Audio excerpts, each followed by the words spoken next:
ତ ନମସ୍କାର ବନ୍ଧୁ, ସ୍ୱାଗତ ଆପଣଙ୍କୁ ମୋର ଏଇ ଆଉ ଗୋଟେ ନୂଆ ଅଧ୍ୟାୟରେ। ତ ଆମେ ପୂର୍ବ ଅଧ୍ୟାୟରେ ଜାଣିଥିଲେ ସ୍ତ୍ରୀମାନଙ୍କର ଓଠମାନଙ୍କର ଲକ୍ଷଣ କହିବା ସ୍ତ୍ରୀ, ଆଉ ଆଜି ଏଇ ଭିଡ଼ିଓରେ ଜାଣିବା ଗଳା ବିଚାର। ତ ଚାଲନ୍ତୁ ବନ୍ଧୁ, ଡେରି ନ କରି ଆମେ ଆରମ୍ଭ କରିବା। ଗଳା ବିଚାର। ଯାହାଙ୍କର ଗଳା ବୃହତ ସେପରି ସ୍ତ୍ରୀମାନେ ସଦା ଦରିଦ୍ର ଭାବରେ ସମୟ ଅତିବାହିତ କରିଥାନ୍ତି। ତ ବନ୍ଧୁ ଆଗକୁ ଯିବା।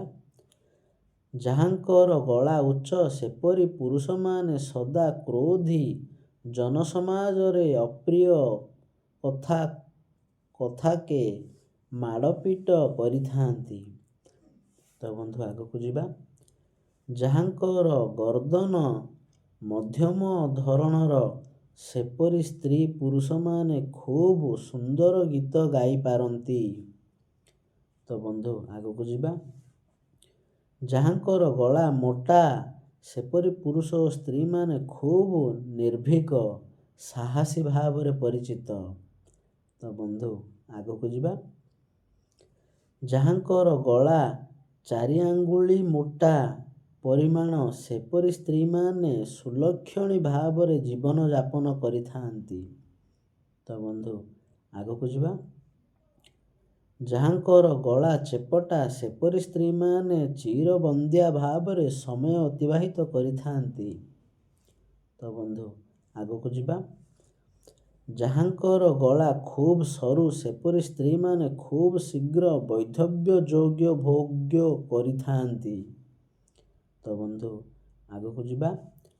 ଯାହାଙ୍କର ଗଳା ଖୁବ୍ ସରୁ ସେପରି ସ୍ତ୍ରୀମାନେ ଖୁବ୍ ଶୀଘ୍ର ବୈଧବ୍ୟ ଯୋଗ୍ୟ କରିଥାନ୍ତି। ତ୍ରୁଟି ଥିବାରୁ କ୍ଷମା ପ୍ରାର୍ଥନା। ଏଇ ଲାଇନ୍କୁ ମୁଁ କହିସାରିଛି, ଆଉ ପୁଣି ଥରେ ଦୋହରେଇ ଦେଲି। ତ ବନ୍ଧୁ ଆଗକୁ ଯିବା। ଯାହାଙ୍କର ଗଳା ଖୁବ୍ ଛୋଟ କ୍ଷୁଦ୍ର ସେମାନେ ଚିର ଦୁଃଖରେ ସଂସାରରେ ବଞ୍ଚି ରହନ୍ତି। ତ ବନ୍ଧୁ ଆଜି ପାଇଁ ଏତିକି। ଆମେ ଆଜିର ଏହି ଭିଡ଼ିଓରେ ଜାଣିଲେ ଗଳା ବିଚାର। ଆମେ ଆଗାମୀ ଭିଡ଼ିଓରେ ଜାଣିବା ସ୍ତନର ସ୍ୱତନ୍ତ୍ର ବିଚାର। ଆଗାମୀ ଭିଡ଼ିଓରେ ଆମେ ଜାଣିବା ସ୍ତନର ସ୍ୱତନ୍ତ୍ର ବିଚାର। ତ ସେଇ ପର୍ଯ୍ୟନ୍ତ ନମସ୍କାର।